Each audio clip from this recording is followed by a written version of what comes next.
Bonjour à tous. Ça fait un petit moment que ce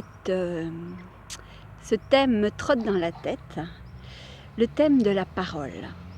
Parce que je vous ai déjà parlé, écrit beaucoup de choses sur les pensées qu'on peut apprendre à sélectionner, après bien sûr les avoir observées. Quelles sont les pensées qui vous animent? Quelles sont les pensées qui traversent le plus votre esprit au cours de la journée, au cours de la nuit, lorsque vous avez des insomnies? Observer ces pensées, ça permet de voir si on est plutôt de tendance optimiste, pessimiste, si on a plutôt tendance à avoir confiance, tendance à avoir peur dans la vie. Et ça permet du coup, de consciemment éliminer les pensées qui ne nous conviennent plus. Alors ça demande un entraînement de l'esprit, ça ne va pas se faire en un quart de seconde, mais déjà si vous êtes conscient de ce à quoi vous pensez, au fil du temps, vous allez déjà pouvoir pacifier votre mental, faire en sorte par le biais de la méditation ou par d'autres choses, comme quand vous adonnez à une de vos passions, c'est vrai que là vous vivez pleinement l'instant présent, vous êtes en pleine conscience et du coup le flux des pensées est ralenti. Donc quand on a moins de pensées, c'est encore plus facile d'observer quel genre de pensées nous traverse l'esprit. Et au fil des jours, on va pouvoir se dire, tiens, moi ces pensées plutôt négatives, j'en ai plus envie dans ma tête, donc je vais les éviter. C'est-à-dire quand il y en a une qui va arriver dans mon esprit, je vais la laisser passer tout simplement et je ne vais pas du tout faire mon cinéma autour. Par exemple, quand vous vous dites il fait moche, j'aime pas le brouillard, quelquefois on va se lamenter tout seul pendant des minutes et des minutes, alors que de toute façon le brouillard, que vous l'aimiez ou pas, c'est pas lui, c'est pas vous qui allez décider s'il va rester ou partir.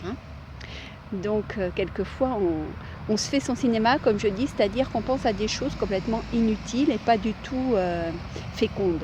Et ça, c'est quand même dommage. Mais outre ces pensées, on a la parole. L'Ayurveda, qui est la tradition indienne, tout comme les accords toltèques, là c'est plutôt une tradition qui est du Mexique ancien. Et puis maintenant, la physique quantique met aussi ça en évidence grâce à des tests en laboratoire et des mesures très compliquées. Aussi bien les traditions anciennes que cette physique quantique nous disent tout simplement que la parole, les pensées, les émotions sont énergie. Donc quand vous parlez aussi, quel mot utilisez-vous le plus? Ça, c'est aussi très important d'observer, d'entendre, d'écouter les mots de votre vocabulaire. Parce que choisir son vocabulaire, c'est aussi choisir sa vie, c'est faire arriver des choses différentes dans sa vie selon les mots que vous prononcez. La parole est énergie et elle est aussi créatrice. Ça, c'est vraiment un enseignement que j'ai appris il y a très longtemps et qui m'est toujours resté. Donc, si vous avez envie de vous exercer, exercez-vous à observer quels sont les mots qui reviennent beaucoup dans vos propos, quels sont les thèmes, les concepts, les idées dont vous aimez débattre. Et tout comme avec vos pensées, choisissez les mots que vous utilisez. Et en faisant cela, en changeant votre vocabulaire, en utilisant plutôt des mots positifs, en évitant les négations, vous verrez sans doute des choses très différentes arriver dans votre vie.